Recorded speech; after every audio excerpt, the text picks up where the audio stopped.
Hello everyone, welcome back to our channel. तो आज हम पढ़ेंगे पीडियाट्रिक हेल्थ नर्सिंग का मोस्ट इंपॉर्टेंट टॉपिक जिसका नाम है kangaroo mother care. Kangaroo mother care को हम केएमसी भी बोलते हैं। ये बहुत इंपॉर्टेंट टॉपिक होता है, चाहे तुम हॉस्पिटल में चले जाओ, चाहे तुम थ्योरी पॉइंट ऑफ व्यू से देख लो, ये हर एक बच्चे को पता होना चाहिए कि कैंगरू मदर केयर होती क्या है। तो नाम से ही पता चल रहा है कैंगरू क्या होता है। कैंगरू तो पता होगा क्या होता है। कैंगरू एक एनिमल होता है जो अपने बच्चे को एक पाउच में रखता है। कभी देखा होगा वो अपने बच्चे को पाउच में स्टोर करके रखता है, क्यों? ताकि उसका बच्चा सेफ फील रहे, बाहर के आउटर एनवायरनमेंट से कुछ इन्फेक्शन ना ले ले। तो इसलिए कैंगरू क्या करता है, अपने बच्चे को बहुत ज्यादा केयर प्रोवाइड करता है। इसी तरीके से इसलिए इसका नाम क्या है, कैंगरू मदर केयर। इसमें क्या करेगी, एक मदर अपने बच्चे को जस्ट कैंगरू की तरह केयर प्रोवाइड करती है, उसको हम क्या बोलते हैं, कैंगरू मदर केयर। तो कैंगरू मदर केयर क्या होती है, एक लाइफ सेविंग टेक्निक होती है, या एक लाइफ सेविंग प्रोसीजर होता है। उसमें क्या करती है, मदर बच्चे को इस तरीके से केयर देती है जिस तरीके से बच्चा उसका सेव रहे, इन्फेक्शन से बचा रहे, और आगे जाने के बाद उसको कोई दिक्कत ना हो, इसलिए उसको क्या केयर देगी, वो कैंगरू मदर केयर। ये बात समझ में आ गई। तो सबसे पहले हमने पढ़ा what is kangaroo mother care. Next हम पढ़ेंगे ये दी किसने। कैंगरू मदर केयर ने दो डॉक्टर ने दी थी, डॉक्टर एजर एंड डॉक्टर हेक्टर ने। इन 1978 में इन दोनों ने बोला था कि कैंगरू मदर केयर हम लोगों को स्टार्ट करवा देनी चाहिए न्यूबॉर्न बच्चों के लिए। अब हम बढ़ते हैं कंपोनेंट्स। कंपोनेंट्स क्या क्या होते हैं कैंगरू मदर केयर के। तो कैंगरू मदर केयर के बेसिकली 4 कंपोनेंट्स होते हैं। सबसे पहला होता है स्किन टू स्किन कांटेक्ट, दूसरा होता है exclusive breast feeding,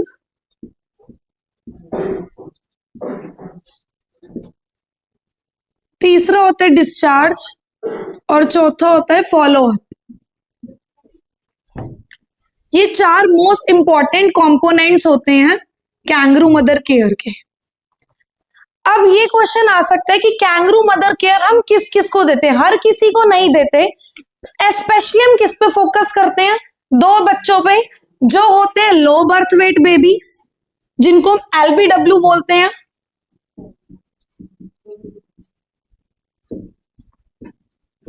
low birth weight baby हम किसको बोलेंगे, जिनका वेट 2.5 kg से कम होगा। एक नॉर्मल बच्चा जब डिलीवर होता है तो उसका वेट कितना होना चाहिए, 2.5 kg तो होना ही चाहिए। अगर उससे कम है उसका वेट तो मतलब उसका वेट क्या है, लो। तो लो बर्थ वेट बेबी को हम क्या देंगे, कैंगरू मदर केयर। दूसरा हम किसको दे सकते हैं, दूसरा हम दे सकते हैं प्री टर्म बेबीज को। प्री टर्म बेबी कौन होते हैं, जो पहले 9 मंथ्स का पीरियड होता है, 9 मंथ से पहले, 9 मंथ्स यानी कि 37 वीक्स, जो 37 वीक से पहले ही बच्चे पैदा हो जाते हैं, तो उन बच्चों को हम क्या बोलेंगे, प्री टर्म। जो 37 वीक्स पे होंगे वो क्या होंगे, टर्म बेबी। और अगर 37 वीक से पहले पैदा हो रहे तो उनको हम क्या बोलेंगे, प्री टर्म। तो इन 2 बच्चों को तो आपको कैंगरू मदर केयर देनी ही देनी होती। किनको, एक लो बर्थ वेट बेबीज और दूसरी प्री टर्म बेबीज को। इन 2 बातों का ध्यान है, ये बात याद रखना। अब हम बात करते हैं कंपोनेंट्स की। सबसे पहले कंपोनेंट है स्किन टू स्किन कांटेक्ट, यानी कि कैंगरू मदर केयर एक मदर अपने बच्चे को कैसे देती है, स्किन से स्किन कांटेक्ट में। इसकी पोजीशन पता होनी बहुत जरूरी है कि कैंगरू मदर केयर में बच्चे को हम किस पोजीशन पे करते हैं। जैसे मान लो बेबी डिलीवर हुआ, उसको पहले हम वार्म क्लॉथ से पूरा साफ कर देंगे। क्यों साफ करेंगे, ताकि वो हाइपोथर्मिया में ना चला जाए। जैसे मैंने तुम्हें पहली क्लास में बताया था, हाइपोथर्मिया क्या होता है, साइलेंट किलर होता है, जिसमें बच्चे का टेम्परेचर क्या हो जाता है, लो हो जाता है, जिसकी वजह से क्या हो सकता है, बच्चे की डेथ भी हो सकती है। तो हाइपोथर्मिया से बचने के लिए पहले जैसी बेबी डिलीवर हो उसको हम क्या करेंगे, क्लीन और वार्म टॉवल से उसको बिल्कुल साफ कर देंगे। अब बच्चे को डायपर पहना देंगे, बच्चे को कैप पहना देंगे और सॉक्स पहना देंगे। और अभी कोई भी क्लॉथ नहीं पहनाना। पहनाने के बाद सीधा उसको मदर के पास रख देना, मदर की चेस्ट पे। बच्चे को कहाँ रखना है, सीधा मदर की चेस्ट पर, दोनों ब्रेस्ट के बीच में। यहाँ पे बच्चे को हमने रखना है ऐसे मतलब उठा के बिल्कुल बच्चे को ऐसे रखना है। और बच्चे की पोजीशन कैसी होनी चाहिए? Frog like. फ्रॉग मतलब जैसे फ्रॉग होता है ना, ऐसे पैर उसके ऐसे होते हैं, तो बच्चे के पैर बिल्कुल ऐसे जाएंगे, हाथ ऐसे जाएंगे और बच्चा ऐसे होगा, सर इस साइड होगा। ये बात समझ में आ रही है? अपराइट पोजीशन कैसी होगी? बच्चे को हम देंगे फ्रॉग पोजीशन। इसमें हम क्या करेंगे? बिटवीन ब्रेस्ट, मदर की ब्रेस्ट के बिटवीन में हम क्या रखेंगे? बच्चे को। और इससे हम क्यों हम ऐसी चीज करेंगे? ताकि बच्चे को वार्म मिलता रहे, मतलब बच्चे को गर्मी मिलती रहे, बच्चा और मदर का एक बॉन्ड स्ट्रांग होता रहे। तो ऐसे करके हमें बच्चे को रख देना है, मदर फिर ऐसे पकड़ लेगी और बच्चा इसी तरीके से स्किन टू स्किन कॉन्टैक्ट में रहेगा मदर की। ये बात समझ में आएगी? पहला component skin to skin contact. Next component exclusive breast feeding. अब अगर कोई बेबी डिलीवर हो तो मदर का काम है उसको ब्रेस्ट फीड भी करना। एक्सक्लूसिव ब्रेस्ट फीडिंग क्या होती है? देखो ब्रेस्ट फीडिंग कब तक होती है? 1 to 2 ईयर्स तक होती है। लेकिन एक्सक्लूसिव का क्या मतलब होता है? जब ब्रेस्ट फीडिंग बहुत ज्यादा होती है तो एक्सक्लूसिव ब्रेस्ट फीडिंग का टाइम पीरियड होता है 0 से 6 मंथ्स तक। यानी कि पहले 6 मंथ्स में जो मदर बच्चे को ब्रेस्ट फीड करती है उसका क्या नाम होता है? Exclusive breast feeding. Exclusive breast feeding हम प्रोवाइड करवाएंगे बच्चे को ताकि बच्चे को कोई भी इंफेक्शन ना हो, इसलिए हम क्या करेंगे? Exclusive breast feeding. इसका रीजन भी मैं बताऊंगी तुम्हें कि ब्रेस्ट फीडिंग से इंफेक्शन क्यों नहीं होता। थर्ड हम बात करते हैं डिस्चार्ज की। डिस्चार्ज क्या? एक बात बताओ, अगर बच्चा बिल्कुल जल्दी से वेट गेन करने लग गया, मैंने तुम्हें बताया कैंगरू मदर केयर हम 2 केस में देंगे, एक लो बर्थ वेट बेबीज को, दूसरा प्री टर्म बेबीज को। अगर मान लो कैंगरू मदर केयर उसको डेली मिलती जा रही है उस बच्चे को, तो बच्चा कुछ इंप्रूवमेंट शो करेगा। अगर वो इंप्रूवमेंट शो करेगा तो जल्दी जल्दी डिस्चार्ज मिल जाएगा उसको हॉस्पिटल से। तो कौन चाहता है कि वो डेली हॉस्पिटल में रहे, अपना बिल भी बनाए? तो ये कॉस्ट इफेक्टिव टेक्निक होती है, इसमें कोई ऐसा पैसा नहीं लगता। कैंगरू मदर केयर में कुछ हम बाहर से इंस्ट्रूमेंट थोड़ी ना यूज कर रहे हैं, तो इसलिए नेचुरल टेक्निक होती है बच्चे का वेट गेन करवाने के, बच्चे को इन्फेक्शन से प्रिवेंट करने के लिए, फर्दर कोई भी कॉम्प्लिकेशन से बचाने के लिए। इसलिए हम उसको क्या सोचेंगे? जल्दी से जल्दी उसका डिस्चार्ज हो, क्योंकि हम लोग भी नहीं चाहते कि कोई भी मदर और उसका न्यूबॉर्न बेबी ज्यादा टाइम तक हॉस्पिटल में रहे। अगर ज्यादा टाइम तक हॉस्पिटल में रहेंगे तो उसको कौन सा इन्फेक्शन हो सकता है? नोजोकॉमियल इन्फेक्शन, जिसको हम क्या बोलते हैं? Hospital acquired infection. ठीक है। फोर्थ हम क्या करेंगे? Follow up. कभी भी कोई हॉस्पिटल गया होगा तो उसने बोला होगा, डॉक्टर ने बोला होगा इतने दिन की दवाई लो, फिर फॉलो अप करना। फॉलो अप मतलब एक बार दोबारा आके दिखा देना कि कुछ दिक्कत तो नहीं, कुछ इंप्रूवमेंट कितनी आई है, कुछ दवाई चेंज करनी है नहीं करनी। तो हम क्या करेंगे? उस बच्चे का फॉलो अप लेते रहेंगे कि बच्चे का वेट गेन हो रहा है, हमें कुछ ना कुछ चेंज दिख रहा है या नहीं दिख रहा। चारों कंपोनेंट समझ में आ गए?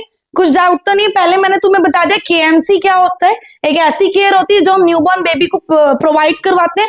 इंपॉर्टेंट क्या होती है? बेसिकली हम 2 चीजों में हम प्रोवाइड करते हैं। जो कैंगरू मदर केयर होती है वैसे तो हम हर किसी को भी दे सकते हैं, लेकिन स्पेशली इन दोनों को तो देनी ही देनी है। ठीक है। फिर हमने थर्ड क्या पढ़े? कंपोनेंट्स क्या क्या होते हैं। 4 कंपोनेंट्स होते हैं, बहुत इंपॉर्टेंट होते हैं। अब फोर्थ टॉपिक हम क्या पढ़ेंगे? Who can give KMC. KMC कौन कौन दे सकता है? केएमसी दे सकती है मदर। सबसे पहला एम क्या है? केएमसी देगी मदर। अगर मान लो मदर देते देते बहुत ज्यादा थक गई, इतना टाइम नहीं अगर दे पा रही है, तो और कौन कौन केएमसी दे सकता है? मदर दे सकती है, फादर भी दे सकता है। ये क्वेश्चन नॉर्सेट में तुम्हारा गवर्नमेंट एग्जाम में भी आ रखा है कि मदर के अलावा और कौन कौन भी केएमसी दे सकता है। ठीक है। मदर दे सकती है, फादर दे सकता है, ग्रैंड पेरेंट्स दे सकते हैं, उसके दादा दादी नाना नानी। अगर ग्रैंड पेरेंट्स नहीं है और फादर भी नहीं दे पा रहा तो लास्ट ऑप्शन है willing relatives.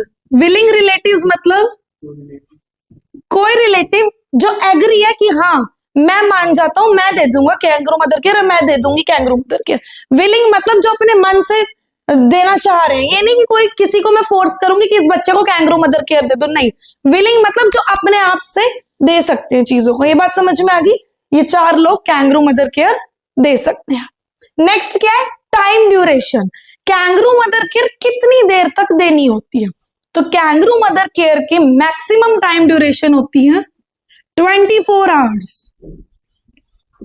Maximum time duration कितनी होती है? 24 आवर्स। 24 आवर्स यानी कि 1 डे।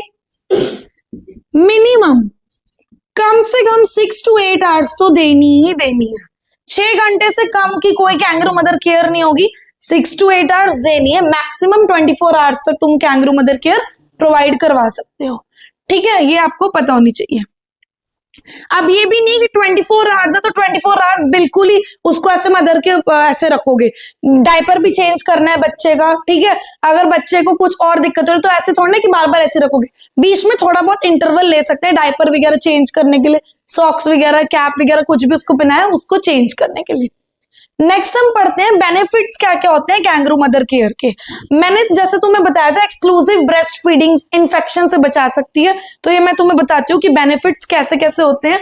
अगर एक बच्चे को सही अमाउंट में कैंगरू मदर केयर मिल गई तो उसको क्या क्या फायदा हो सकता है।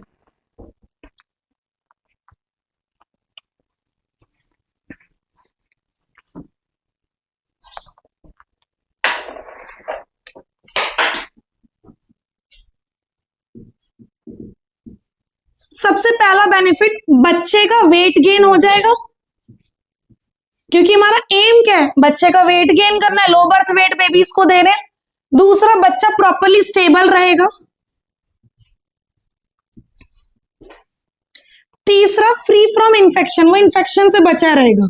अभी इन्फेक्शन वाली बात कहां से आई, अब तुम सोचोगे कैंगरू मदर केयर से वो इन्फेक्शन से कैसे बच सकता है, तो अभी मैंने तुम्हें बताया कंपोनेंट में एक कंपोनेंट होता है एक्सक्लूसिव ब्रेस्ट फीडिंग। ऐसा बोलते हैं कि ब्रेस्ट फीडिंग करवाना बहुत जरूरी होता है। ठीक है, ऐसा क्यों होता है, क्योंकि जो ब्रेस्ट मिल्क होता है स्टार्टिंग डेज में जो ब्रेस्ट मिल्क रिलीज होता है उसका क्या नाम होता है, कोलेस्ट्रम। बोलते हैं इनिशियल डेज, मतलब जो स्टार्टिंग डेज का ब्रेस्ट मिल्क होता है उसमें क्या वो मतलब वो बच्चे को पिलाना बहुत जरूरी होता है, क्योंकि उसके अंदर क्या चीज ऐसी होती है, उसके अंदर होती है एंटीबॉडीज जिसका नाम होता है IgA। 5 टाइप की एंटीबॉडीज होती है हमारे पास, याद करने की टेक्निक होती है gamed, IgG, IgA, IgM, IgE और IgD। तो मदर्स के मिल्क के अंदर कौन सी एंटीबॉडी पाई जाती है, IgA, और ये क्या करती है, ये हमें इन्फेक्शन से बचाती है। अगर मान लो बच्चे ने मदर्स का मिल्क पिया है तो वो इन्फेक्शन से बच जाएगा, इसलिए मैंने ये पॉइंट लिखा फ्री फ्रॉम इन्फेक्शन। ठीक है, अगर वो बच्चा मदर का मिल्क नहीं पिएगा तो उसकी इम्यूनिटी बिल्कुल वीक रहेगी पूरे लाइफ टाइम तक, इसलिए बोलते हैं मदर्स मिल्क बहुत इंपॉर्टेंट होता है स्टार्टिंग डेज में पिलाना। ठीक है, ये आपको पता होना चाहिए। और क्या क्या बेनिफिट्स हो सकते हैं, बच्चे को इन फ्यूचर कोई भी प्रॉब्लम नहीं हो सकती। ठीक है, जैसे कि अगर उसने ये मिल्क पी रखा है तो उसको जल्दी से कोई भी चीज आके वो नहीं कर सकती, अटैक नहीं कर सकती, क्योंकि उसके अंदर ऑलरेडी इम्यूनिटी बनी हुई है जो कि उसको कहां से मिली है, मदर्स के मिल्क से। ठीक है, 5th पॉइंट, बच्चा हाइपोथर्मिया से बच जाएगा। हाइपोथर्मिया क्या होता है, लो टेम्परेचर। हमारी बॉडी का नॉर्मल टेम्परेचर कितना होता है, 37 डिग्री सेल्सियस। अगर 37 से लो चला गया तो उसको हम क्या बोलेंगे, हाइपोथर्मिया, जिसको हम साइलेंट किलर भी बोलते हैं। अगर हमने उसको हाइपोथर्मिया से नहीं बचाया तो बच्चे की क्या हो सकती है, डेथ हो सकती है। तो ये सब कुछ बेनिफिट्स होते हैं अगर हमें कैंगरू मदर केयर बच्चे को प्रोवाइड करते हैं। Next, precautions. अब हम कैंगरू मदर केयर देते टाइम क्या क्या बातों का ध्यान रखेंगे, तो क्या क्या बातों का हम ध्यान रख सकते हैं कैंगरू मदर केयर प्रोवाइड करते टाइम, कि मदर प्रॉपरली बिल्कुल ठीक होनी चाहिए। ये नहीं कि मदर को ही खांसी जुकाम है, अगर मान लो मदर को कोल्ड है, वो बच्चे को अपने साथ ऐसे लगा के रखेगी, वो स्नीज करेगी, वो कफ करेगी, छींकेगी, खांसेगी, तो बच्चे को भी तो इन्फेक्शन हो सकता है। इस कंडीशन के लिए मदर को प्रॉपरली ठीक होना चाहिए। तभी मैंने बताया कैंगरू मदर केयर कोई और भी दे सकता है, अगर मदर ठीक नहीं है तो फादर भी दे सकता है। ठीक है, अगर फादर एग्री नहीं है तो ग्रैंड पेरेंट्स दे सकते हैं, ग्रैंड पेरेंट्स एग्री नहीं है तो कोई भी रिलेटिव दे सकता है। ये नहीं कि ऐसा नहीं कि कोई और नहीं दे सकता, तो मदर को कुछ भी खांसी जुकाम हो रहा है उसको ऐसे बच्चे को लगा के रखे रहो, नहीं। अगर हम ऐसे बच्चे को लगा के रखेंगे तो क्या हो सकता है, बच्चे को भी कॉमन कोल्ड हो सकता है, उसको रेस्पिरेटरी डिजीज हो सकती है, निमोनिया हो सकता है, और भी कोई रेस्पिरेटरी डिसऑर्डर्स हो सकते हैं। तो हमें ध्यान रखना है प्रिकॉशन, सबसे मेन और मोस्ट इंपॉर्टेंट प्रिकॉशन क्या होगी कि मदर बिल्कुल स्टेबल होनी चाहिए, मदर को कोई भी इलनेस नहीं होनी चाहिए। अगर मदर को इलनेस है तो कौन दे देगा फिर कैंगरू मदर केयर, फादर या ग्रैंड पेरेंट्स या कोई भी विलिंग रिलेटिव्स। ये बात क्लियर है? कुछ डाउट है कैंगरू मदर केयर में? ठीक है, नेक्स्ट क्लास में हम ऐसे और इंटरेस्टिंग टॉपिक्स पढ़ेंगे। Thank you.